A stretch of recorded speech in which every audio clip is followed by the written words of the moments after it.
할렐루야. 주님의 이름으로 환영합니다.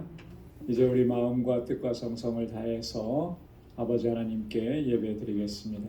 기도하겠습니다.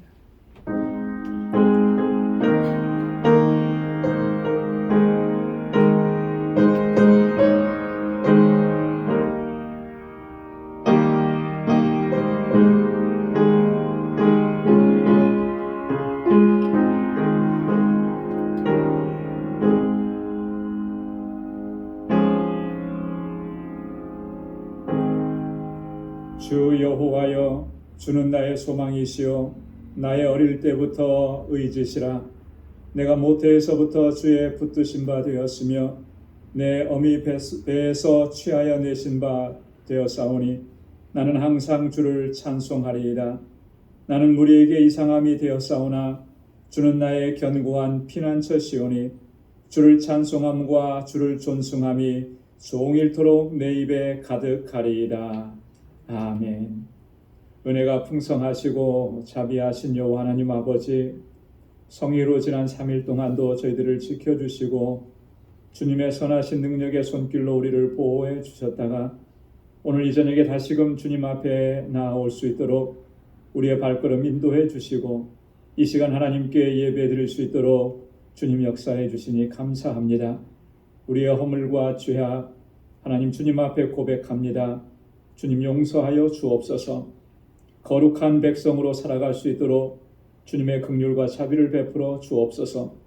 다시금 하나님을 기쁨과 감격 속에서 예배할 수 있도록 우리 주 성령께서 우리의 심령을 주장하여 주옵소서.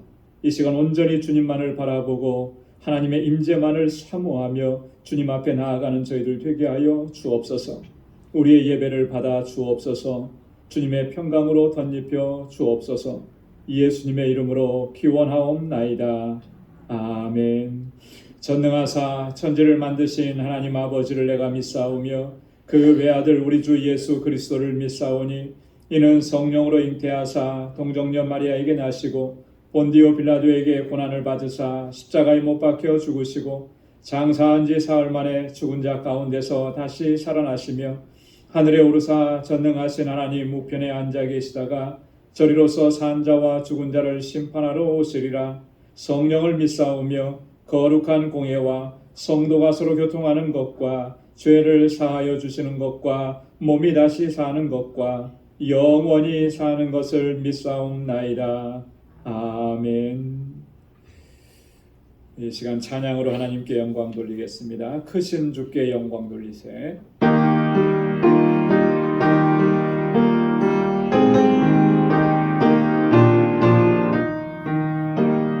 크신 주께 영광 돌리세. 하나님의 성에서 그의 거룩한 산에서 더가 높고 아름다워 온 세상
일세 Sing Hallelujah Sing Hallelujah Sing Hallelujah 근왕의 성일세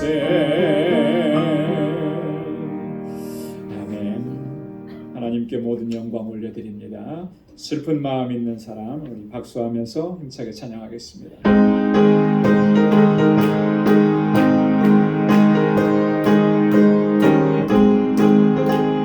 슬픈 마음 있는 사람 예수의 이름 믿으며 영원토록 변함없는 기쁜 마음 얻으리 예수의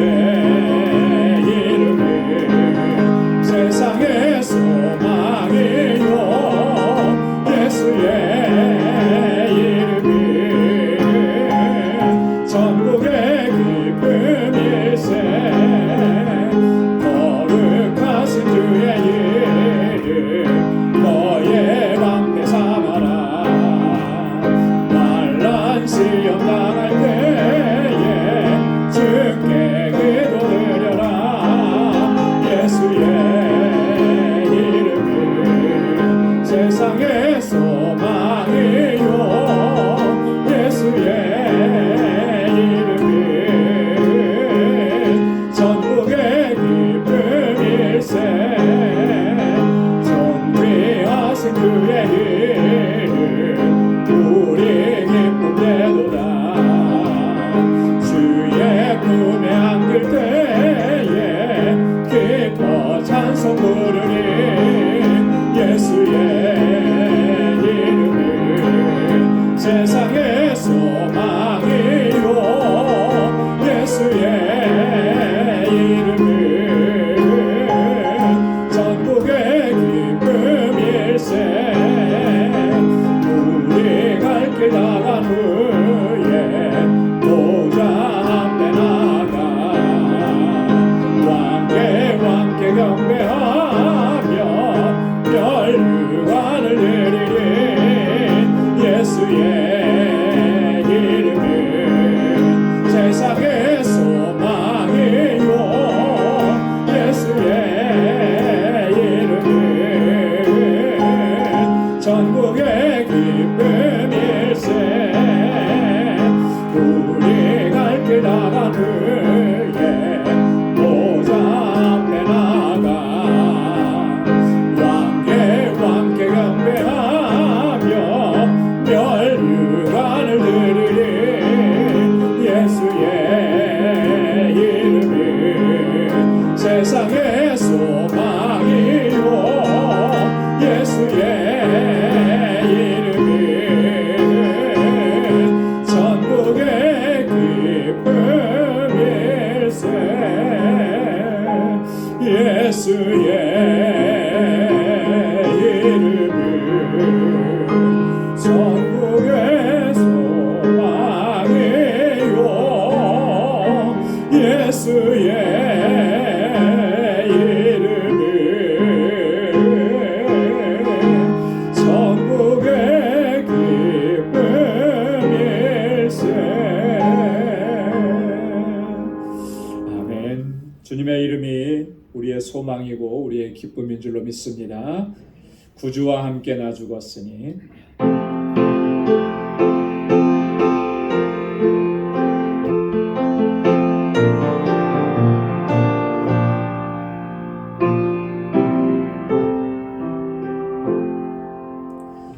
구주와 함께 나 죽었으니 구주와 함께 나 살았도다 영광의 기약이 이르도록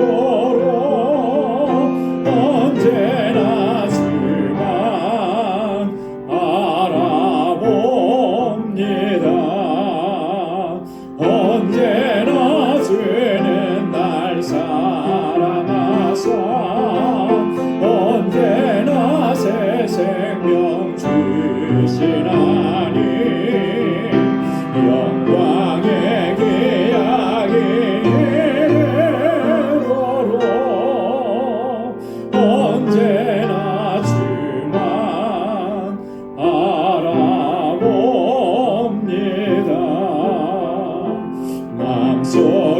시험을 받을 때와 무거운 근심이 있을 때에 주께서 그때도 같이 하사 언제나 나를 도와주시네. 언제나 주는 날 사랑하사 언제나 새 생명 주시나니 영광의 귀하게 예도록 언제나 주만 바라봅니다. 뼈 아픈 눈물을 흘릴 때와 쓰라린 마음으로 탄식할 때 주께서 그때도 같이 하사 언제나 나를 생각하시네. 언제나 주는 날 사랑하사 언제나 새 생명 주시나니 영광의 귀하게 예도록 언제나 주만 바라봅니다. 내 몸의 약함을 아시는 주 못 고칠 질병이 아주 없네. 괴로운 날이나 기쁜 때나 언제나 나와 함께 계시네. 언제나 주는 날 사랑하사 언제나 새 생명 주시나니 영광의 귀하게 예도록 언제나 주만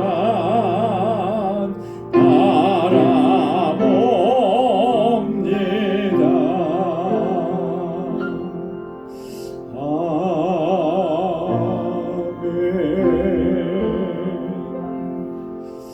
언제나 주님만 바라보고 또 주님께 모든 걸 의탁하고 주님께 맡기는 우리 모두가 되기를 소망합니다. 우리 이 시간 다 함께 통성으로 기도하겠습니다. 교회를 위해서 또 교회에 세워주신 여러 사역자들을 위해서 또 우리 주일학교와 유스그룹과 EM을 위해서 또 EM의 목회자 청빙 중에 있습니다. 하나님께서 예비하신 분으로 속히 보내주시도록 기도해 주시고 우리 지체들을 위해서 기도합니다. 특별히 환우들과 우리 연로하신 어르신들을 위해서 함께 기도해 주시고 또 우리 선교사님들을 위해서 기도해 주시고 또 멕시코의 알라메다 방주교회 또 정득수 선교사님 그곳의 사역을 하나님께서 선하게 인도해 주시기를 우리 간구하고 이 시간 주님 앞에 가지고 나온 우리의 간절한 기도의 제목도 우리 함께 다 같이 통성으로 기도하겠습니다. 은혜가 풍성하시고 자비하신 아버지 참 감사하고 감사합니다. 하늘과 주양으로 가득한 이 죄인을 오늘도 긍휼히 여겨주시고 불쌍히 여겨주시고 주님을 경배하고 찬양하는 예배하는 이 자리로 불러주심을 감사합니다. 아버지 하나님 도저히 주님 앞에 나올 수 없는 하나님 죄인들입니다.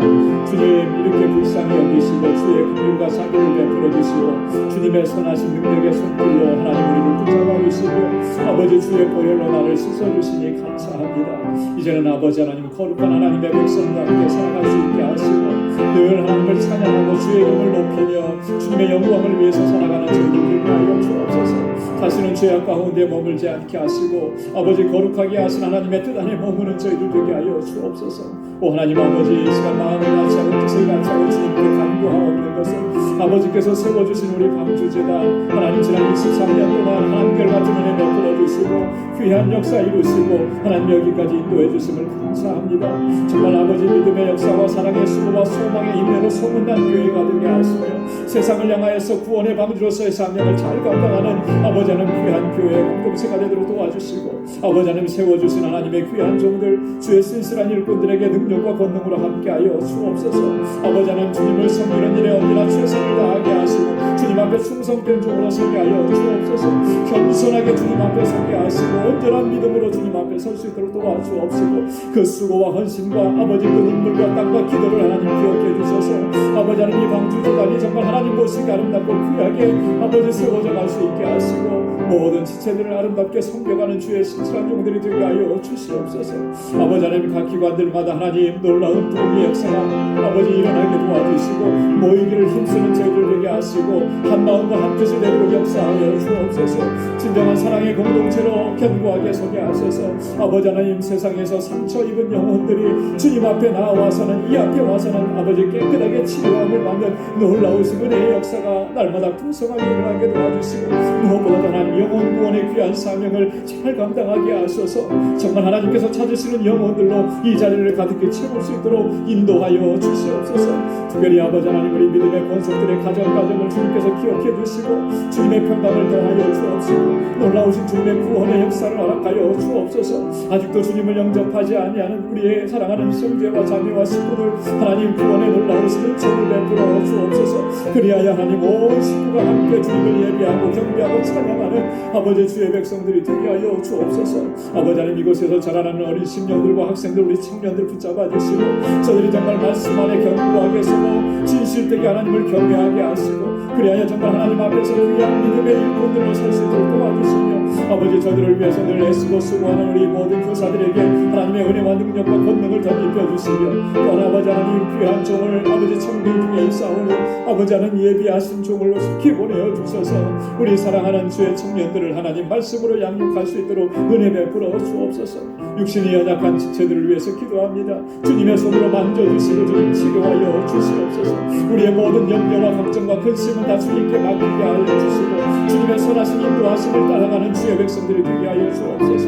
아버지 하나님 연로하신 우리 어르신들 정말 천국의 소망을 붙잡고 아버지 하나님 강건하게 영육간에 아버지 새 힘 주셔서 늘 기쁨으로 감격 속에 살아가도록 은혜 베풀어 주시고 아버지 하나님 세계 곳곳에서 복음을 증거하는 우리 선교사님들과 함께 하셔서 정말 아버지 하나님 저들을 통해서 귀한 역사 이루시고 정말 그 죽음의 땅에서 하나님 새 생명의 역사가 풍성하게 일어나게 도와주시고 아버지 하나님 우리 선교사님들을 지켜주옵소서. 그 가정을 지켜주시고 그 사역에 필요한 모든 것들을 채워주셔서 부족함이 없게 하여 주시옵소서. 알라메다 방주교회 하나님 우리 또한 우리 정득수 선교사님 그곳에 세워주신 주님의 귀한 교회와 모든 지체들 하나님 든든하게 지켜주셔서 그 지역을 복음화하고 그 지역의 생명들을 구원하는 놀라운 사역 아름답게 쓰임받는 주의 종들이 되게 하여 주옵소서. 오늘도 지저녁 주님께 나와 간절하게 우리 마음의 소원을 하며 기도하오니 사랑하는 주의 종들의 그 기도마다 하나님 선하신 응답을 허락해 주시고 날마다 아버지 깨어 기도하며 주님과 동행하는 삶을 살게 하시고 주님의 응답 가운데 주님의 임재 가운데 살아가는 주의 종들이 다 되게 하여 주시옵소서. 하나님 이 저녁 다시금 우리 말씀 앞에 세워주셔서오니 우리의 심령 가운데 주의 말씀으로 우리를 새롭게 하시고 주님 앞에 새로운 결단으로 설 수 있는 은혜의 시간이 되도록 인도하여 주시옵소서. 감사합니다. 모든 영광 주님께 올려드립니다. 예수님의 이름으로 간절히 기도드리옵나이다. 아멘. 할렐루야. 하나님께서 우리의 기도를 들으시고 또 응답해 주실 줄로 믿습니다. 이제 우리 하나님의 말씀을 같이 묵상하겠습니다. 오늘 묵상할 하나님 말씀은 로마서 제7장 1절에서 13절까지 말씀입니다. 로마서 제7장 1절에서 13절까지 말씀. 한 절씩 교독하겠습니다. 형제들아 내가 법 아는 자들에게 말하노니 너희는 율법이 사람의 살 동안만 그를 주관하는 줄 알지 못하느냐.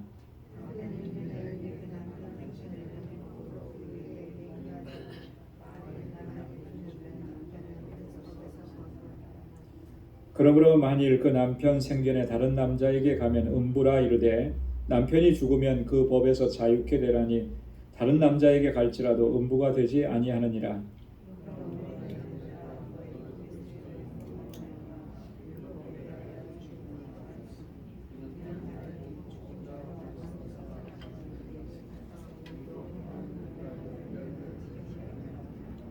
우리가 육신에 있을 때에는 율법으로 말미암는 죄의 정욕이 우리 지체 중에 역사하여 우리로 사망을 위하여 열매를 맺게 하였더니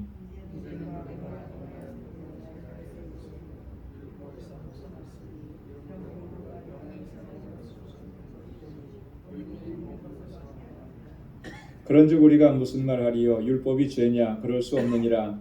율법으로 말미암지 않고는 내가 죄를 알지 못하였으니 곧 율법이 탐내지 말라 하지 아니하였다면 내가 탐심을 알지 못하였으리라.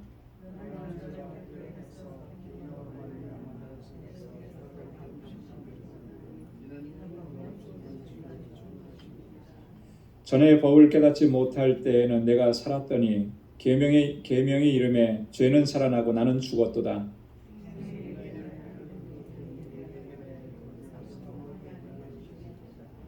죄가 기회를 타서 계명으로 말미암아 나를 속이고 그것으로 나를 죽였는지라.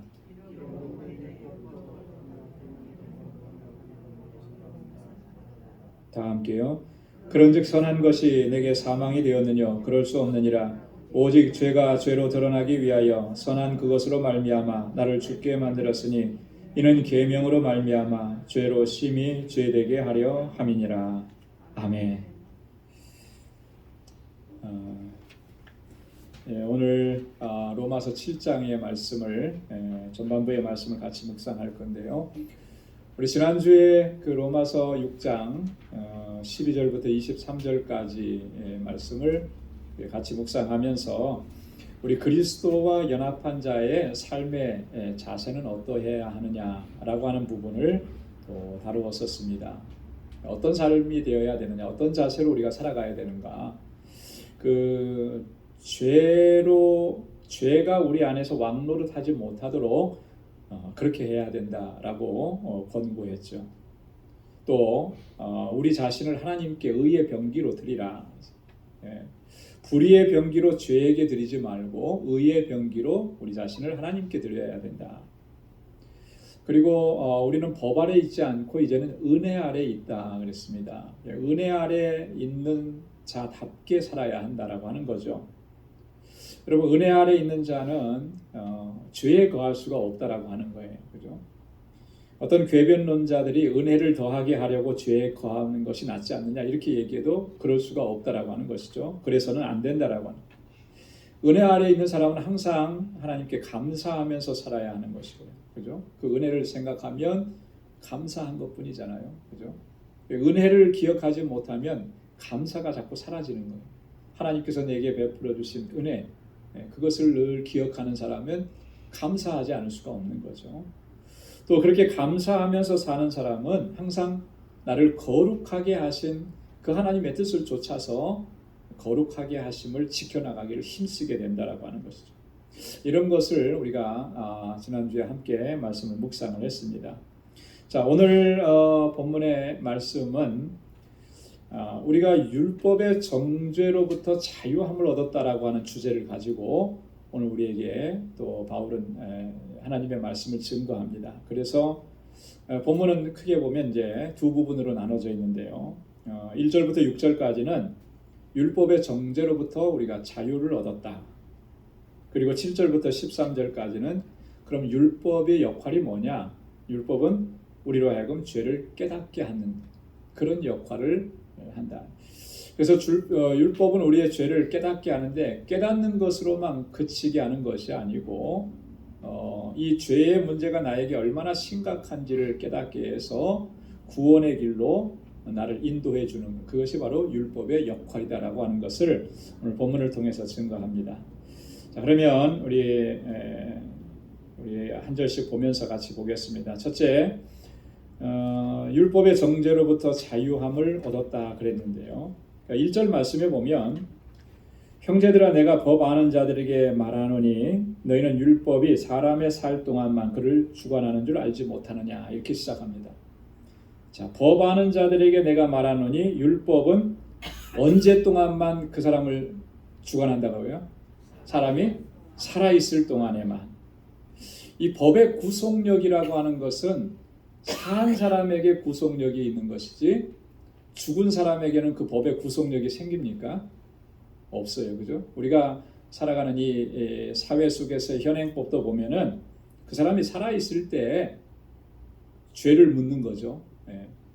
그 법이 효력이 있어서 죄를 묻고 형벌을 가하고 그러는데 어떤 사람이 범죄를 저질렀습니다. 그래서 피의자 신분이 되어서 조사를 받아요. 조사를 받다가 어떤 일에 뭐 연루됐든 어떤 뭐 무슨 일이 생겨서 그 사람이 죽게 됩니다. 그러면은 어떻게 돼요? 더 이상 조사가 진행되지 않고 아무리 검찰에 가서 조사를 받았어도 검찰이 그것을 기소할 수가 없는 거예요. 그래서 기소 중지, 기소가 소멸돼 버리는 것이죠.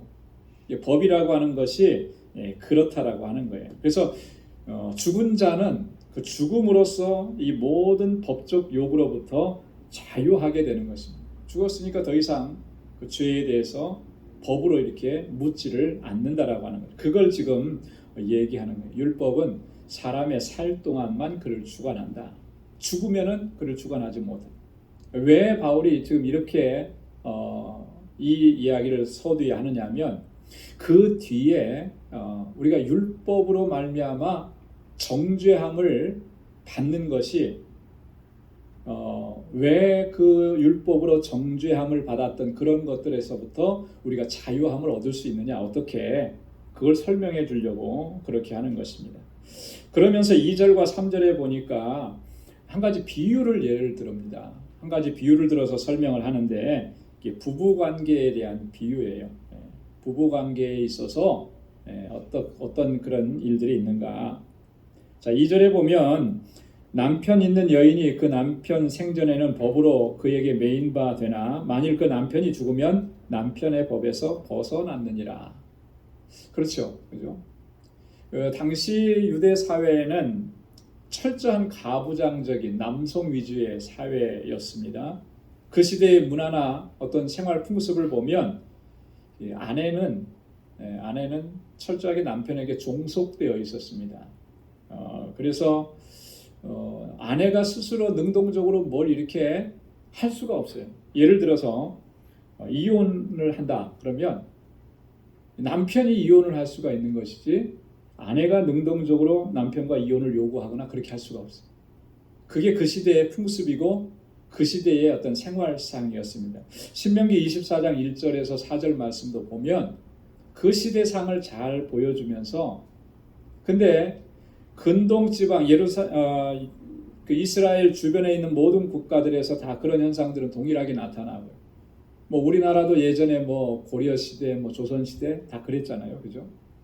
자, 그런데 이스라엘에서는 한 가지 다른 점이 있었습니다. 그게 뭐냐면 그 시대의 문화가 그랬어도 철저하게 약자를 보호해주는 하나님의 원칙이 있었다라고 하는 거죠. 그래서 이혼을 해야 되는 경우에 있어서는 이혼을 하게 될 경우에는 남편이 아내에게 이혼 증서를 써주도록 했습니다.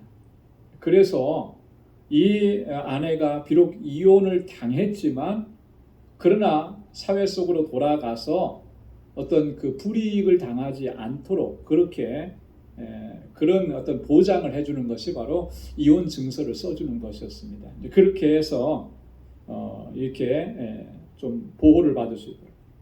자, 근데 뭐 어쨌든 간에 이 남편의 법이라고 하는 그런 법에 매여 있는 것만은 사실인 거예요. 그래서 2절에 그렇게 설명한 거죠. 남편 살아있는 동안에는 법으로 매인 바 된다.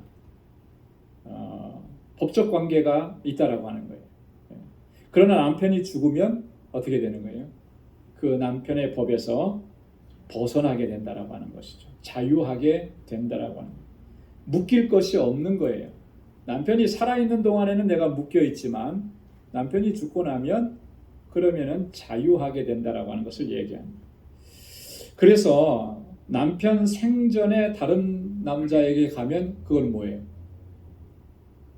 그건 안 되는 일이죠, 그죠? 그래서 오늘 음부라 그렇게 표현을 했습니다. 간음한 여인이다, 음탕한 여인이다. 그래서 법적인 처벌을 받을 수밖에 없는 그런 상태가 되는 거죠. 지금도 마찬가지 아니겠습니까? 철저하게 부부 관계가 유지되고 있는데 뭐 자기 배우자를 놔두고 다른 사람하고 이렇게 하게 된다 그러면 그 불륜이잖아요. 거기에 대한 법적인 책임을 져야 하는 것이죠. 도덕적이고 윤리적인 책임을 져야 하는 거죠. 마찬가지라는 거예요. 그러나 남편이 죽으면 그 법에서 자유하는 거죠. 그래서 누구를 만나든지 누구와 다시 결혼하든지 그것은 아무런 문제가 되지 않는다라고. 이 죽음이라고 하는 것이, 이 남편의 죽음이라고 하는 것이 이런 모든 법적인 관계를 다 소멸시켜 버리는 거예요. 그래서 자유함을 얻게 해주는 게 이게 원리가 아니냐라고 하는 거죠. 이렇지 않은 세상이 있는지는 모르겠지만 정상적인 사회라면 이게 원칙적인 것이고 일반적인 거예요. 상식적인 거라고 하는 거죠. 자, 그렇기 때문에 바울은 먼저 이것을 설명하고 이런 관계를 설명하면서, 자, 그러면 우리 그리스도인들과 율법의 관계가 어떠냐라고 하는 것을 이어서 4절부터 설명을 하는 것입니다. 4절 말씀을 보면, 그러므로 내 형제들아 너희도 그리스도의 몸으로 말미암아 율법에 대하여 죽임을 당하였으니 이는 다르니 곧 죽은 자 가운데서 살아나신 이에게 가서 우리로 하나님을 위하여 열매를 맺히게 하려 함이라. 자, 이거 설명하려고 지금 이런 예를 들은 거예요. 자, 우리는 그리스도의 몸으로 말미암아 무엇에 대해서 죽임을 당했다 그랬어요? 율법에 대해서 죽임을 당했다. 자, 죽임을 당했습니다. 죽었습니다. 죽은 사람에게 율법이 효력을 나타낼 수가 있느냐? 없다라고 하는 거예요. 그죠? 율법은 더 이상 효력을 나타낼 수가 없다. 자, 그런데 앞에서 이 부부관계의 비유와 지금 율법에 대해서 내가 죽었다라고 하는 이 말씀과는 약간 좀 차이가 있어요. 여러분, 어떤 차이가 있습니까? 부부관계에서 아내가 자유함을 얻은 것은 누가 죽어야 되는 거예요? 남편이 죽었을 때 그렇다는 거죠. 그죠? 자, 그런데 여기에서는 누가 죽은 거예요? 4절에서는 내가 죽은 거예요. 내가 죽었죠. 율법에 대해서 내가 죽임을 당했다라고. 내가 죽었다라고 하는 말은 어떤 의미겠습니까? 실제로 내가 죽었다는 의미겠습니까? 뭐가 죽었다는 것이겠어요? 옛사람이 죽었다라고 하는 거예요. 율법에 의하면 정죄를 받을 수밖에 없는 옛사람이 죽었다라고 하는 거예요. 자, 율법은 정죄합니다. 너가 죄인이야 이렇게 합니다. 그렇게 해야 되는데 그 대상이 지금 어떻게 된 거예요? 옛사람이 그 대상이 되는 거잖아요. 그죠? 근데 그 대상이 죽었어요. 그러면 더 이상 율법은 정죄를 할 수 있습니까? 없습니까? 죽은 자에게는 정죄할 수가 없잖아요. 자, 그런데 중요한 것은 우리의 옛사람이, 정죄를 받아 마땅한 옛사람이 어떻게 죽었느냐라고 하는 거죠. 누구와 함께요? 오늘 4절에 보면 무엇으로 말미암아? 그리스도의 몸으로 말미암아. 그리스도와 함께 우리가 죽었는데 우리 옛사람이 죽은 거예요. 그 옛사람이 죽었기 때문에 다시 율법의 정죄가 그 사람을 정죄하지 못하는, 율법이 그 사람을 죄인이라고 그렇게 정죄할 수가 없다라고. 우리의 옛사람이 그리스도와 함께 죽음으로 말미암아 이 율법의 정죄로부터 우리가 뭘 얻은 겁니까? 자유함을 얻었다라고. 자유함을 얻었다. 그 예수님께서 십자가에서 달려 돌아가신 그 구속의 사건이, 사실 이거는 그걸 설명하는 겁니다. 이 율법이 요구하는 모든 것들을 다 충족시켰다라고. 여러분, 율법이 요구하는 것을 충족하지 못하게 되면 그러면 정죄를 당하는 것이죠. 법이 요구하는 것을 다 맞추지 못하면 나는 법을 어긴 사람이 되는 거잖아요. 근데 옛사람은 그것을 도저히 이룰 수가 없는 거예요.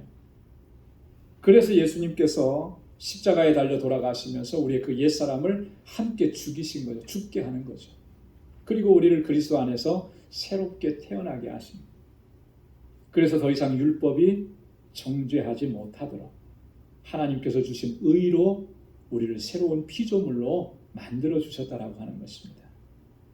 그래서 우리는 율법에 대해서 죽임을 당해. 자, 그런데 율법에 대해서 죽임을 당한 그런 목적이 뭐냐? 왜 그렇게 하셨는가? 그 4절 하반절에 보면 이어서 주시는 말씀입니다. 죽은 자 가운데에서 살아나신 이에게 가서 하나님을 위해서 열매를 맺게 하기 위함이다 그랬어요. 누구에게 가서요? 죽은 자 가운데서 살아나신 이에게. 누구예요? 죽은 자 가운데서 살아나신 이가 누구예요? 예수님이잖아요. 그죠? 예수님에게 가서라고 하는 말은요, 소속되었다라고 하는 거예요. 연합되었다라고 하는 거예요. 그리스도와 연합되어서 그리스도에게 소속되어서 누구를 위해서 열매를 맺어요?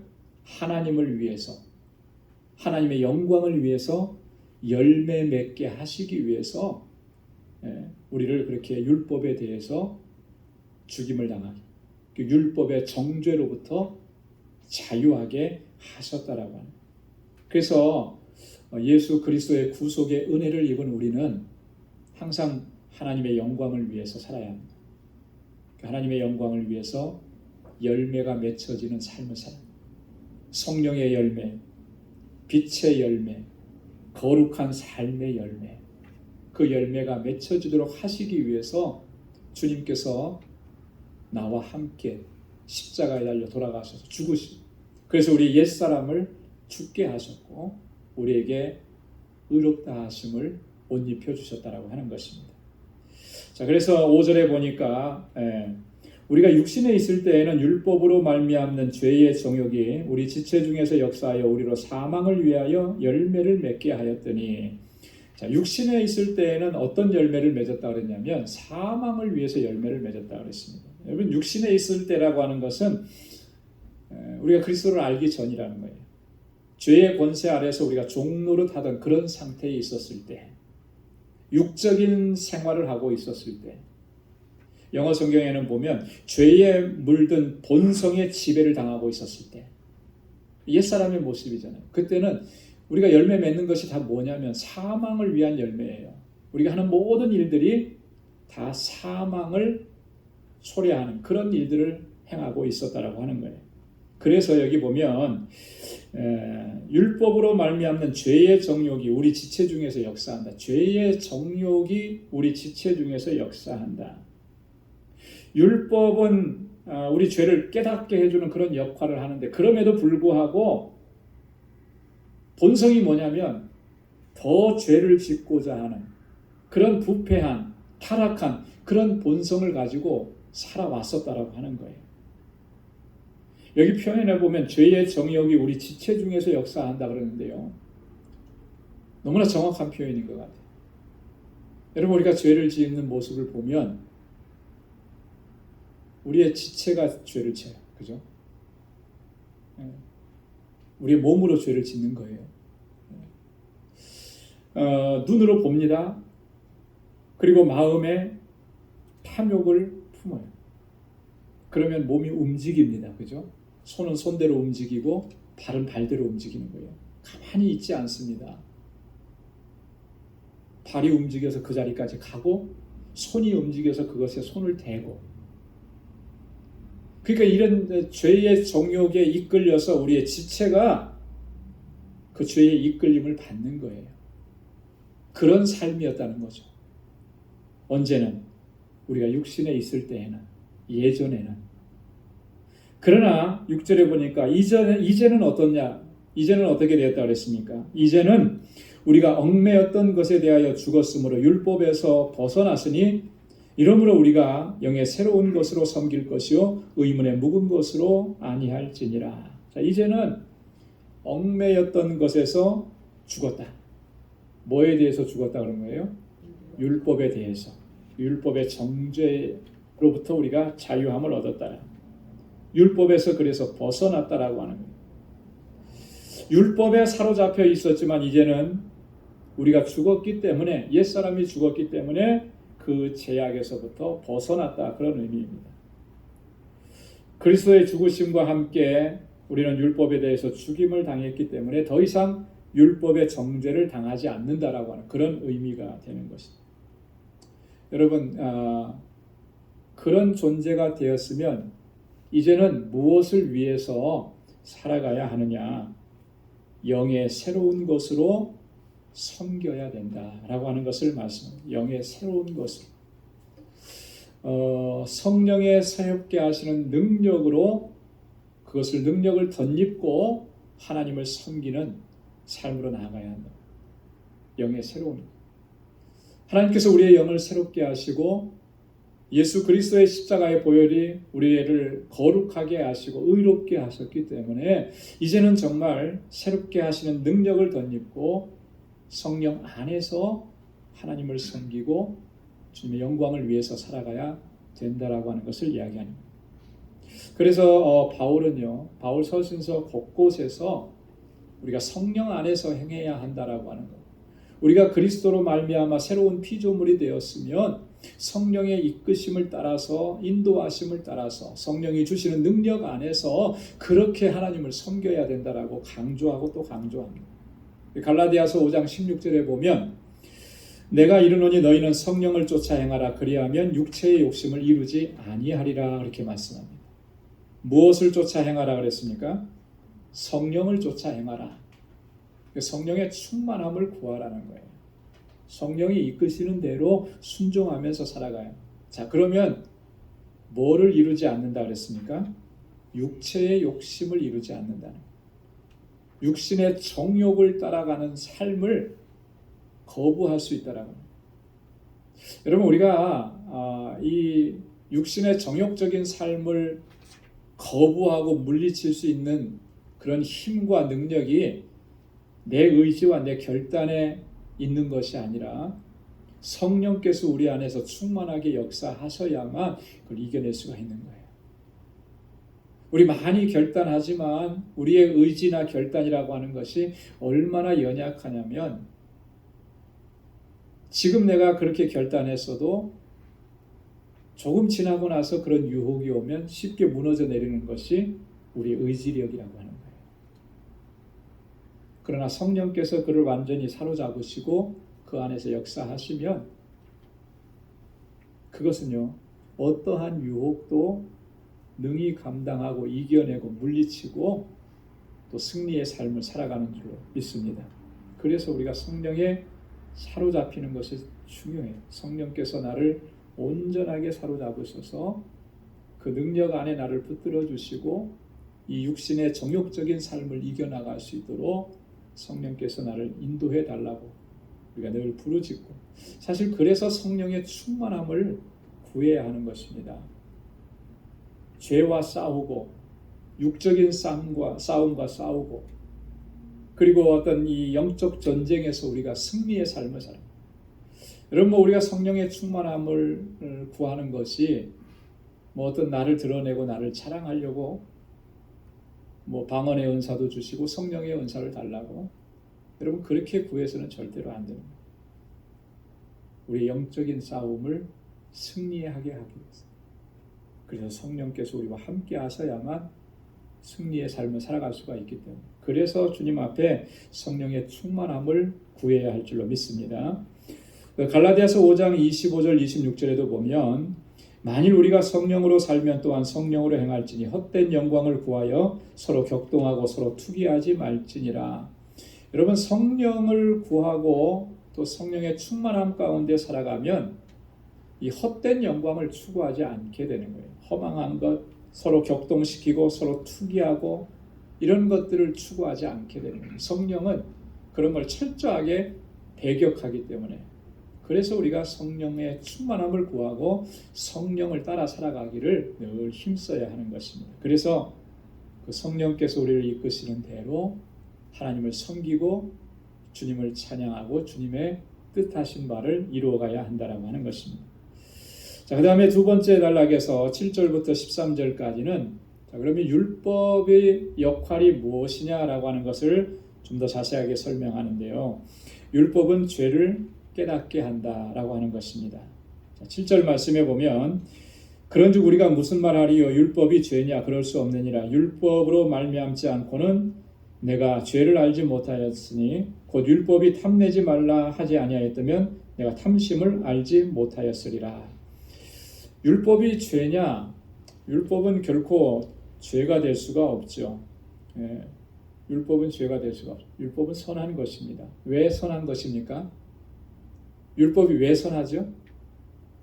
하나님께서 주신 것이니까. 그죠? 하나님의 성품을 담고 있으니까. 하나님의 거룩하심, 하나님의 의로우심, 하나님의 선하심을 담고 있는 것이 율법이에요. 그래서 본문에도 보면 12절 말씀에 보면 그렇게 얘기하잖아요. 이로보건대 율법도 거룩하며 계명도 거룩하며 의로우며 선하도다. 율법, 계명, 선한 것입니다. 하나님께서 주신 것이기 때문에. 자, 그런데 율법은 어떤 역할을 하느냐면 율법은 우리로 하여금 죄를 알게 하는, 죄를 깨닫게 하는. 율법이 아니었다면 내가 죄를 깨닫지 못했을 것이다. 그 한 예를 드는 것이 율법이 탐내지 말라 하지 아니하였다면 내가 탐심을 알지 못하였으리요. 그럼 율법이 탐내지 말라 그랬습니다. 이 탐내지 말라고 하는 것이 어디에 기록되어 있죠? 탐내지 말라. 10계명의 제일 10번째 계명 마지막이죠. 마지막 계명이 탐내지 말라는 남의 물건을 탐내지 말라. 바울은 지금 그 10계명에서 이 말씀을 가지고 온 거예요. 하나님께서 율법을 통해서 이렇게 말씀하시지 않았다면 이게 무슨 의미냐면 내가 그런 탐내는 것, 남의 것을 탐내는 것이 죄인 줄을 내가 깨닫지 못했을 것이다. 하나님께서 이렇게 율법을 통해서 탐내지 말라, 남의 물건을 탐내지 말라라고 하는 거, 그런 것에 계명을 주셨기 때문에 이게 잘못된 것이구나, 이게 죄이구나 라고 하는 것을 깨닫게 됐다라고 하는 거죠. 율법은 그런 기능이에요. 그래서 여러분 우리가 살아가면서 하지 말라 한 것을 그런 이야기가 없으면 이게 잘못된 것인지 분간하기가 쉽지 않은 일들이 많은 거예요. 그죠? 그래서 우리 아이들 키울 때도 여러분 자녀들 키울 때 다 그랬잖아요. 자녀들에게 이거는 해도 되는 일이다, 이거는 하면 안 되는 일이다 라고 하는 것을 잘 가르쳐준 부모는 또 그래서 잘 배움을 받은 자녀들은 이제 그런 걸 체득을 해요. 그래서 이거는 하면 안 되는구나 이런 거. 근데 그런 얘기들을 안 해주면 어떻게 해야 되겠어요? 아이들은 모르는 거죠. 그러면서도 모르기 때문에 잘못을 해놓고 남에게 피해를 줘놓고도 아무런 죄책감이 없는 거예요. 굉장히 중요한 것입니다. 하나님의 율법, 하나님의 계명은 이런 역할을 해요. 그래서 이거 하면 안 된다, 이건 죄다, 우리로 하여금 알게 하시는 거예요. 율법이. 그래서 내가 탐심이 죄라는 것을 율법이 그렇게 말씀하지 않았다면 내가 몰랐을 것이다. 그러나 그것이 죄가 된다는 것을 나는 안다는 거죠. 왜? 율법으로 하나님 그렇게 말씀해 주셨기 때문에. 자, 그런데 문제는 뭐냐면 8절 말씀에 보면 그러나 죄가 기회를 타서 계명으로 말미암아 내 속에서 가양 탐심을 이루었나니 이는 법이 없으면 죄가 죽은 것임이라. 자, 죄가 기회를 타서 계명으로 말미암아 내 속에서 가양 탐심을 이루었다. 자, 율법이 이렇게 우리로 하여금 죄를 깨닫게 하는데 이 사단은요, 그 율법을 통해서 우리를 유혹하고 현혹하고 미혹해 하는 그래서 우리 안에 탐심을 갖게 하는 그런 세력으로 우리에게 접근해 온다라고 하는 그런 의미입니다. 죄라고 하는 것이 그래요. 사단이 도구로 쓰는 죄는 율법이 우리에게 무엇이 죄인지 알려주기만 하면 그것을 기다렸다는 듯이 기회를 포착해서 이 율법이 가리키는 그 죄, 그 죄를 짓게 하는 그런 특징이 있다라고. 무슨 말씀이냐면 이런 거예요. 죄의 본성이라고 하는 특징은 이런 겁니다. 하지 말라고 한 것에 대해서, 여러분 하지 말라고 한 것은 계명이잖아요. 그죠? 명령이죠.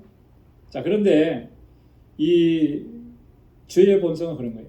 하지 말라고 한 것은 어때요? 기어코 하고 싶은 거예요. 그런 유혹에 이끌리는 거죠. 그래서 죄를 짓게 하는 거예요. 이게 사단의 전략이고 특징이죠. 여러분 그런 경우 없습니까? 정말 하지 말라. 어떤 분은 그래요. 하지 말라는 건 절대로 안 하는 사람이 있는데 가끔. 근데 많은 경우는 하지 말라 그러면 기어코 한번 해보고 싶은 충동을 느끼는 거예요. 자, 그런 충동에 이끌려서 범죄했던 사람이 성경에 나오죠. 누가 그렇게 했습니까? 아담과 하와가 그랬잖아요. 그죠? 여러분 아담과 하와가 하나님께서 그 계명을 주셨습니다. 아담에게 어떤 계명을 주셨습니까? 네. 이 동산 안에 있는 모든 나무의 실과는 다 먹을 수 있지만 동산 중앙에 있는 선과 악을 알게 하는 그 나무의 실과는 절대 먹지 말라. 첫 번째 주신 계명이었어요. 그죠? 명령이었습니다. 자, 그런데 창세기 3장에 가보면 사단이 하와를 유혹할 때 뭐 가지고 유혹을 합니까? 하나님의 계명을 가지고, 하나님의 명령을 가지고 유혹하는 거예요. 창세기 3장 1절에 보면 하나님이 정말로 이 동산 안에 있는 이 과실들, 나무 열매들 먹지 말라고 하시더냐? 그렇게 얘기해요. 하나님은 그렇게 말씀하시지 않았죠. 동산에 있는 모든 나무의 열매를 먹지 말라고 한 게 아니고 동산 중앙에 있는 선과 악을 알게 하는 나무의 열매를 먹지 말라. 그거 하나만 주신 거예요. 근데 이 사단은 어떻게 했어요? 모든 것을 먹지 말라고 하더냐? 하나님의 말씀을 약간 이렇게 비틀어서 왜곡해서 그렇게 유혹을 한 거예요. 계명을 틈타서 들어와서 유혹한 거죠. 자, 여기에 대해서 하와가 무너지고 만 거예요. 자, 무너지고. 왜 무너졌습니까? 사단이 집어넣은 그 마음에 어떤 걸 집어넣냐면 탐심을 집어넣게 됩니다. 탐심.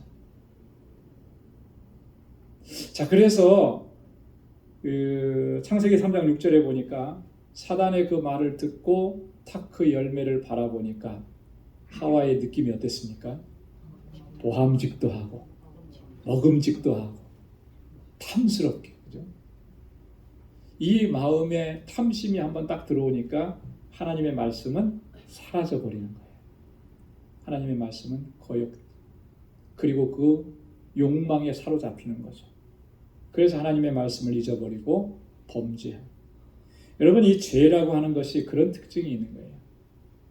그래서 율법을 타고 들어와서, 계명을 타고 들어와서 내 안에서 탐심을 이루어서 범죄케 하는 것이 이게 죄의 특징이라고 하는 거예요. 자, 9절에서 보면 전에는 내가 이 법을 제대로 깨닫지 못했을 때에는 내가 살았더니 계명이 이름에 죄는 살아나고 나는 죽었도다. 이 전에 법을 깨닫지 못할 때라고 하는 것은 하나님께서 주신 이 계명, 율법의 근본 정신을 내가 잘 깨닫지 못했을 때, 그때는 내가 율법으로부터 완전히 분리된 삶을 살았었다, 이런 의미입니다. 그래서 영어 성경에 보면 우리말 성경보다는 더 정확해요. 우리말 성경에는 전에 법을 깨닫지 못할 때에는 내가 살았더니, 이게 무슨 말인가 조금 이렇게 이해하기가 조금 쉽지 않은데, 영어 성경 NIV를 보면은 I was alive apart from law, 그렇게 됐습니다. 그때는 살았었는데 어떻게 살았느냐 하면 법으로부터 분리되어서 떨어져서 살았었다. 율법을 내가 제대로, 하나님께서 율법을 주신 목적을 깨닫지 못하니까, 그 의미를 모르니까 법하고는 상관없이 그렇게 살아왔었다라고 하는 거예요. 그러면서도 뭐예요? 나는 잘하고 있다. 나는 의롭다. 나는 완전하다. 나는 법을 잘 지키고 있다. 이렇게 했다라고 하는 거죠. 여러분, 바울이 사실은 예전에 그랬었잖아요. 겟세마네 동산에서 주님을 만나기 전에 바울은 어떠했었습니까? 그의 고백을 보면 그래요. 빌립보서 3장 6절에 보면 열심으로는 교회를 핍박하고 율법의 의로는 흠이 없는 자로라. 네, 내가 그랬었다는 거예요. 이건 언제냐면 주님 만나기 전에, 그죠? 율법의 이끌림을 받는 그런 삶을 살고 있었을 때 내가 그랬었다라고. 바울만 그랬었느냐면 아니에요. 로마서 10장 3절에 보면 유대인들이 다 그랬어요. 로마서 10장 3절에 보면 하나님의 의를 모르고 자기 의를 세우려고 힘써 하나님의 의를 복종치 아니하였느니라 그랬습니다. 자기 의를 세우는 거예요. 예. 율법이 있고 율법을 내가 지켰고 그랬기 때문에 이게 이제 그런 거예요. 예. 전에 법을 깨닫지 못할 때에는 내가 살았었다. 예. 이런 존재였었다라고 하는 것이죠. 자, 그 다음에 10절에 보면은 생명에 이르게 할 그 계명이 내게 대하여 도리어 사망에 이르게 하는 것이 되었도다. 여러분, 계명이라고 하는 것이 하나님께서 우리에게 주신 계명은 무엇을 위해서 주신 것입니까? 우리의 행복을 위해서 주신 거잖아요. 이 계명 속에는 뭐가 있어요? 하나님의 축복의 약속이 있잖아요. 그죠? 하나님께서 율례와 법도와 계명을 주시고 또 복을 약속해 주신 겁니다. 그래서 레위기 18장 5절에 보면 너희는 나의 규례와 법도를 지키라. 사람이 이를 행하면 그로 인하여 살리라 그랬습니다. 또 신명기 28장 1절로 2절에 보면 우리가 잘 아는 말씀인데 내가 내 하나님 여호와의 말씀을 삼가 듣고 내가 오늘날 내게 명하는 그 모든 명령을 지켜 행하면 이 모든 복이 임하며 내게 미치리라. 하나님께서 약속해 주신 복이 너에게 다 임하리라. 이게 복이라고 하는 것은 계명이라고 하는 건 생명이에요.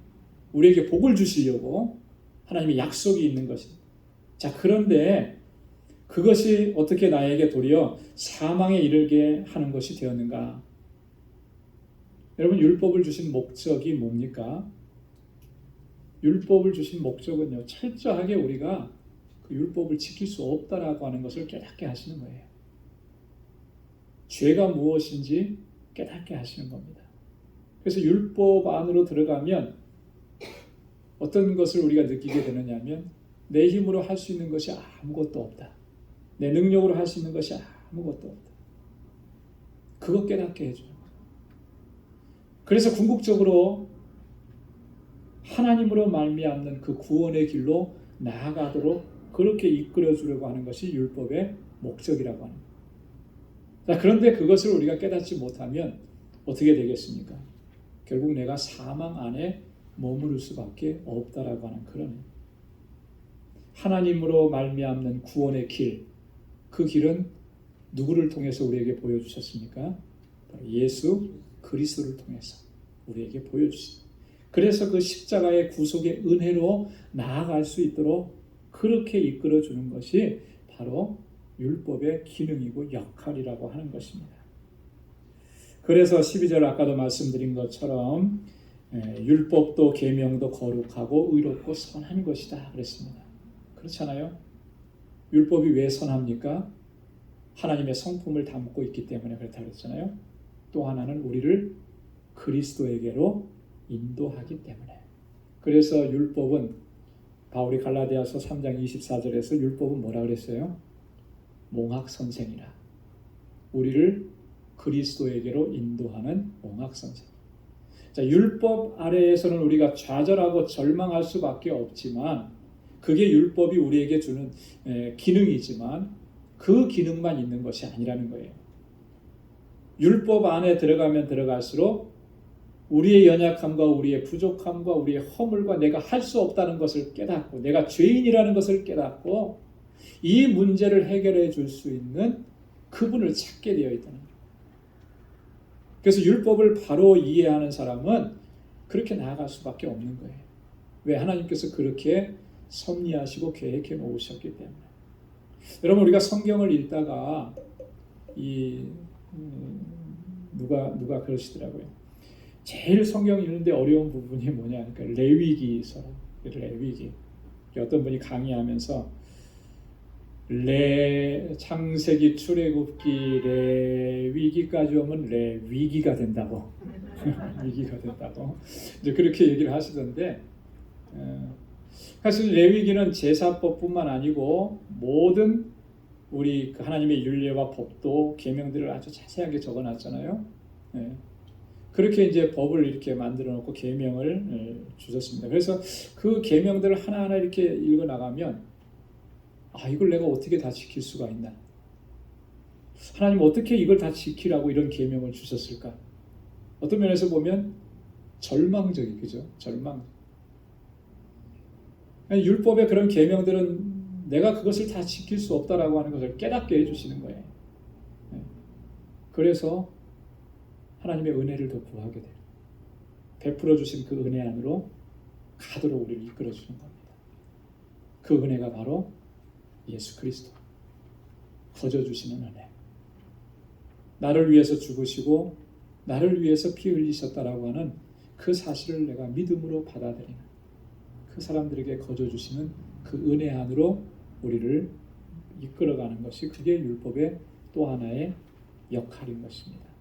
그래서 율법은 선한 것이죠. 13절에 그래서 바울이 그렇게 얘기합니다. 그런즉 선한 것이 내게 사망이 되었느냐? 그럴 수 없느니라. 자, 율법이 선한 것이고 그것이 나에게 사망을 가져다 줬느냐?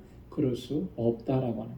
오직 죄가 죄로 드러나기 위하여 선한 그것으로 말미암아 나를 죽게 만들었으니 이는 계명으로 말미암아 죄로 심히 죄되게 하려 함이라. 율법으로 말미암아 죄가 다 드러나게 하는 거예요. 그렇죠? 율법이 우리에게 임하면 우리가 율법을 대면하면 내가 얼마나 죄인인 것을 깨닫게 되는 거죠. 우리 속에 있는 모든 죄까지 다 드러나게 되는 거예요. 그래서 우리로 하여금 그리스도의 은혜, 하나님의 사랑 안에 그 자리로 나아가도록 그렇게 이끌어줘요. 그래서 율법은 선한 것입니다. 율법은 우리를 죽이는 것이 아니라 율법은 우리를 살리시는 거예요. 그 계명이 우리를 살렸어요. 우리를 겸비하게 하고 우리를 낮아지게 하고 은혜를 찾게 하고 하나님의 은혜 안에 거하도록 우리를 이끌어주기 때문에 그래서 바울이 오늘 이와 같이 결론적으로 말씀을 하는 것입니다. 오늘 아까 그 6절 말씀을 우리가 같이 묵상을 했었는데요. 거기 보면 영의 새로운 것으로 섬길 것이요 그렇게 했잖아요. 우리가 그리스도 안에서 새로운 피조물이 되었으니 이제는 우리가 성령의 인도하심을 따라서 우리를 새롭게 해주시는 그 은혜 안에서 하나님을 섬기고 주님을 찬양하고 주의 이름을 높이는 우리 모두가 될 수 있기를 바랍니다. 또한 하나님의 말씀을 통해서 여러분 하나님의 말씀을 늘 하나님의 말씀을 통해서 우리를 살펴야 되는 거예요. 하나님의 말씀은 우리를 축복하시는 말씀이기도 하지만 또 하나님의 말씀은 또 우리의 허물과 죄악과 또 연약함을 대면하게 하시는 그래서 그걸 깨닫게 하시고 그래서 그리스도의 구속의 은혜 안으로 나아갈 수 있도록 우리를 이끌어줍니다. 겸비하게 하나님 앞에 설 수 있게 하는 것. 그런 겸비한 자세가 하나님의 은혜와 능력으로 덧입힘을 입게 되는 것이죠. 그래서 말씀을 대면하는 거예요. 말씀을 깊이 묵상하는 것입니다. 우리로 하여금 더 큰 하나님의 은혜 안에 거할 수 있도록 해주시는 하나님의 은혜의 역사인 것이죠. 그래서 주님의 말씀 안에 거하고 말씀에 이끄시는 대로 순종하면서 살아가는 우리 모두가 될 수 있기를 주님의 이름으로 축원합니다. 기도하겠습니다. 은혜로우신 아버지 하나님 참 감사합니다. 허물과 죄로 죽었던 저희들을 하나님 이렇게 긍휼히 여겨주시고 사랑하시고 또 은혜 베풀어 주시고 하나님의 귀한 또 능력으로 덧입힘 받는 삶을 살아가도록 인도해 주심을 감사합니다. 하나님께서 나를 얼마나 사랑하시는지 하나님께서 내게 베풀어 주신 은혜가 얼마나 크고 놀라운지를 항상 기억하며 살아가는 저희들 되게 하여 주옵소서. 아버지 하나님 우리를 통해서 영광을 받으시기를 원하시는 주님 우리를 거룩한 하나님의 백성으로 삼아주셨사오니 이제는 하나님의 자녀답게 살아갈 수 있게 하시고 우리 온 마음을 다하고 힘을 다하여서 주님의 영광을 위해서 선한 열매를 맺으며 주님의 뜻을 이루어갈 수 있는 우리 모두가 되게 하여 주옵소서.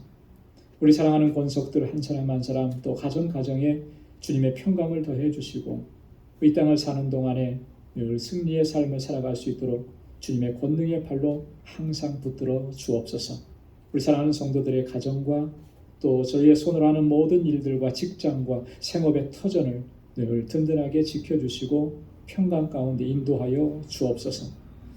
이제는 우리 주 예수 그리스도의 무한하신 은혜와 하나님 아버지의 크고 놀라우신 사랑과 성령의 위로 교통 충만하심의 역사가 하나님의 뜻을 쫓아 믿음으로 살고 주님의 영광을 위해서 살아가기로 결단하는 우리 방주의 모든 믿음의 권속들과 또 저들의 가정과 직장, 생업의 터전과 학업 위에 이제로부터 영원까지 함께 하시기를 간절히 축원하옵나이다.